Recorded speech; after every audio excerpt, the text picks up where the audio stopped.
Demand చేస్తున్నాం. అదేవిధంగా నిన్న ప్రెస్ మీట్లో పొంగులేటి శ్రీనివాసరెడ్డి, అదేవిధంగా మల్లు బట్టి విక్రమార్క, ఈయన హైదరాబాద్ సెంట్రల్ యూనివర్సిటీ పూర్వ విద్యార్థి, దుద్దిల్ల శ్రీధర్ బాబు, ఈయన కూడా హైదరాబాద్ సెంట్రల్ యూనివర్సిటీ పూర్వ విద్యార్థి, వీళ్ళు ముగ్గురు కలిసి పచ్చి అబద్దం తెలంగాణ ప్రజల ముందర పెట్టిండ్రు. అసలు హైదరాబాద్ సెంట్రల్ యూనివర్సిటీకి ఈ భూమికి సంబంధం లేదని చెప్పిండ్రు. అయ్యా శ్రీధర్ బాబు గారు, మల్లు బట్టి విక్రమార్క గారు, ఇప్పటికి కూడా చెప్తున్నా, మీకు ఇంగ్లీష్ వస్తుందని అనుకుంటున్నా. 1975లో వెంకట్రామరెడ్డి అని ఆనాటి secretary revenue Hyderabad central university vice chancellor కు 2400 ఎకరాలు మీకు అలాట్ చేస్తున్నామని క్లియర్ గా చెప్పడం జరిగింది. ఆనాడు మీ కాంగ్రెస్ ప్రభుత్వం ఉన్నది. మీ కాంగ్రెస్ ప్రభుత్వం తెలివిగా వీళ్లకు ల్యాండ్ రైట్స్ ఇవ్వకుండా యూనివర్సిటీ వాళ్లకు నామకే వాస్తే ల్యాండ్ రైట్ చేసి మీరు కట్టుకోండి తర్వాత చూద్దామన్నారు.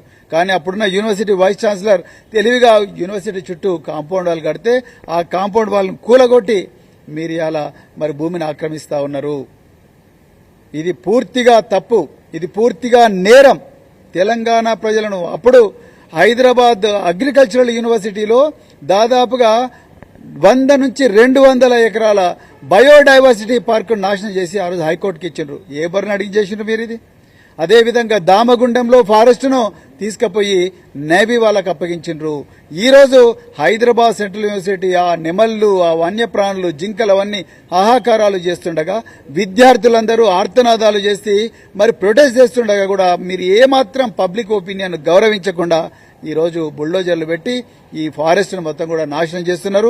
బీఆర్ఎస్ పార్టీ అంటే అటవీ ప్రాణులను రక్షించే పార్టీ. బీఆర్ఎస్ పార్టీ అంటే మరి ఫారెస్ట్ కవర్ను 23% ఉండే ఫారెస్ట్ కవర్ను పెద్దలు కేసీఆర్ గారు హరితహారం పెట్టి 33% చేసిండ్రు. ఒక్కరోజు 1 ఇంచు భూమిని ఆక్రమించలేదు, అదేవిధంగా ఒక చెట్టును కొట్టేయలేదు, ఒక జింకను చంపలేదు. కానీ మీరు ఏమాత్రం పట్టించుకోకుండా మీ ఆస్తులు పెంచుకోవడం కోసం, వేల కోట్ల రూపాయలు మింగేయడం కోసం మీరు, మీ గురువైన చంద్రబాబు నాయుడు, వీళ్ళు ఇద్దరు కూడా మీరు పగబట్టి తెలంగాణ మీద ప్రకృతిని ఏమాత్రం గౌరవించకుండా, వన్యప్రాణుల హక్కులను గౌరవించకుండా మీ ధనార్జనే ధ్యేయంగా మీరు ఈరోజు చేస్తున్నారు. తెలంగాణ ప్రజలు తప్పకుండా మేము శిక్షిస్తారు. ఈరోజు మేము ఫారెస్ట్ డిపార్ట్మెంట్ను మేము ఏం కోరినామంటే చట్ట ప్రకారం ఇది నేరం, ఈ చట్ట ప్రకారం ఈ అందరిని కూడా శిక్షించాలని చెప్పేసి కోరుతూ ఈరోజు రిప్రజెంటేషన్ సబ్మిట్ చేసినాం. తప్పకుండా వీళ్ళందరూ కూడా యాక్షన్ తీసుకోవాలి. తీసుకోకపోతే మేము తప్పకుండా సెక్షన్ 156(3) కింద మేము కోర్టుకు పోయినా వీళ్ళ మీద కేసు పెట్టిస్తామని చెప్తూ మరొక్కసారి ఈ పోరాటం చేస్తున్న మరి తెలంగాణ, ముఖ్యంగా హైదరాబాద్ సెంట్రల్ యూనివర్సిటీ విద్యార్థులకు, వాళ్లకు సంఘీభావంగా ఉన్న అందరూ మరి మేధావులకు, అదేవిధంగా మమ్మల్ని అందరినీ కూడా మరి ఈ ఫారెస్ట్, అదేవిధంగా వన్యప్రాణులను రక్షించడం కోసం, ఈ విద్యార్థుల హక్కులు రక్షించడం కోసం, ఈ విద్యాలయాలను, విశ్వవిద్యాలయాలను రక్షించడం కోసం మమ్మల్ని అందరినీ ముందుండి నడిపిస్తున్న మరి పెద్దలు కేసీఆర్ గారు, కేటీఆర్ గారికి అందరికీ కూడా నేను హృదయపూర్వక ధన్యవాదాలు చెప్తూ జై తెలంగాణ.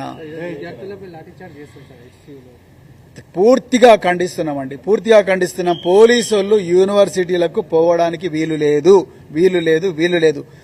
తెలంగాణ ఉద్యమం, మలిదశ తెలంగాణ ఉద్యమం 2009లో జరుగుతున్నప్పుడు నేను ఉస్మాన్ యూనివర్సిటీ పోలీస్ స్టేషన్లో నేను అప్పుడు డీజీపీ గారు పంపిస్తే ఓఎస్డీగా పోయినా, మేము ఎప్పుడు కూడా పోలీస్ స్టేషన్ దాటి ఆర్ట్స్ కాలేజ్ దగ్గరికి పోలేదు. ఎన్సీసీ గేటు దాటలేదు, అక్కడ తార్నాక పోలీస్ స్టేషన్ దాటలేదు. మేము ఎప్పుడు కూడా క్యాంపస్ బయట ఉన్న తప్ప పోలీస్ స్టేషన్ లోపలికి ఎప్పటికీ పోలేదు.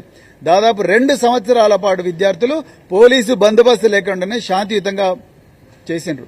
ఇలా విద్యార్థులు బస్సులు గాలబెట్టిండ్రా, పోలీసుల మీద రాళ్లేసిండ్రా, యూనివర్సిటీ బిల్డింగులు గాలబెట్టిండ్రా, లేకపోతే రాళ్లేసిండ్రా, అద్దాలు వాళ్ళకి కొట్టిండ్రా, లేకపోతే ఇంకేమైనా చేసిండ్రా? ఏమీ చేయలేదు. వాళ్ళు శాంతియుతంగా పాటలు పాడుకుంటూ పోరాటం చేస్తున్నారు. పోలీసు వాళ్ళకి ఏం ప్రాబ్లం వచ్చింది?